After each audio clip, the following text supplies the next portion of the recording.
Bata pa lang ako, alam ko na. Hindi ako katulad nila kuya. Sa tuwing nagbabasketball kami, hindi ako ang nakatingin sa bola. Sa tuwing nagsasaranggola kami, yung kasama naming barkada ang tinitignan ko at hindi langit. Minsan, pag inaaya nila ako para dumayo sa kabilang barangay para sa liga, niayaw kong maglaro kung hindi siya ang kasama. Mas gusto kong maiwan sa bahay mag-isa. Dahil dun ko lang nararanasan yung totoong lumaya.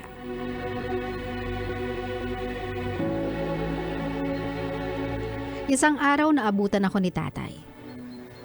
Suot ko ang tiara at sapatos na may takong na kulay pula. Di ko matandaan kung aling parte na lang ng katawan ko ang walang latay. Pero mas naiwan sa akin ang sakit ng mga katagang binitawan ni tatay. Ayaw ko ng may anak na bakla. Sana kung magiging ganyan ka lang, di na sana kita binuhay. Iniisip ko talaga, kasalanan ba maging bakla? Kasalanan ba talaga kung hindi ako brusko katulad nila kuya?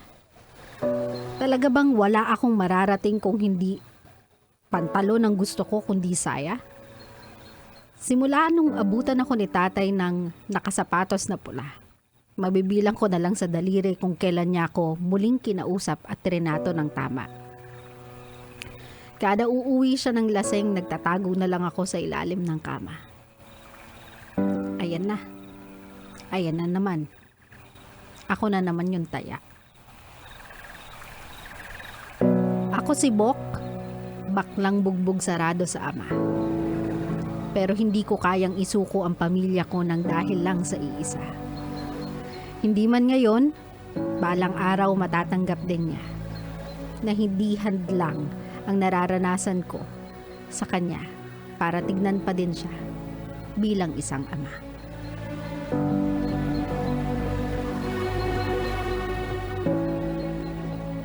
My love, we have our preferences sa magiging takbo ng buhay ng mga anak natin. I do get that. May pangarap tayo para sa kanila. We have dreams for them. And we invest on it. Whether we like it or not, whether we see it as true or not, pero dito sa Philippine culture, we invest sa mga anak natin. At least for some. That's what they do. So whenever they see their child, yung anak nila na tumataliwas sa kursong plinano nila para sa kanila, nababawasan yung pagmamahal nila sa kanila. Na para bang, alam mo yun, kapag hindi sila nasunod, less and less you become a child for them. My love, walang problema kung magkaanak ka ng bakla, magkaanak ka ng tomboy, magkaanak ka ng iba ang gender preference. It's 2023. Panahon na para tanggapin natin na wala sa gender preference ang pagkatao ng isang tao. That doesn't make them and will never make them less of a person. Just because yun yung gender preference nila. Nire-respeto ko po ang lahat ng mga tatay. I adore you. I salute you.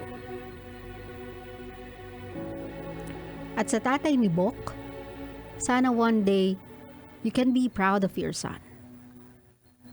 He may not be the son that you wanted him to be, pero he is certainly more than that. He can be more than that if you'll allow him to. My love, again, it's 2023. Huwag tayong mabuhay sa mapanghusgang kahapon. It's about time that we see people and not define them. It's about time na kilalanin muna natin yung tao. I-appreciate natin sa kung paano nila tayo itrato rather than kung ano yung nakikita ng dalawang mata natin. Sana po sa may mga pamilya ng kabilang sa LGBTIQ Love them the way they love you. Respect them the way they respect you. Value them the way they value you. Kasi iba man yung gender preference nila. Kayo lang yung nakikita nilang pamilya. Klaro?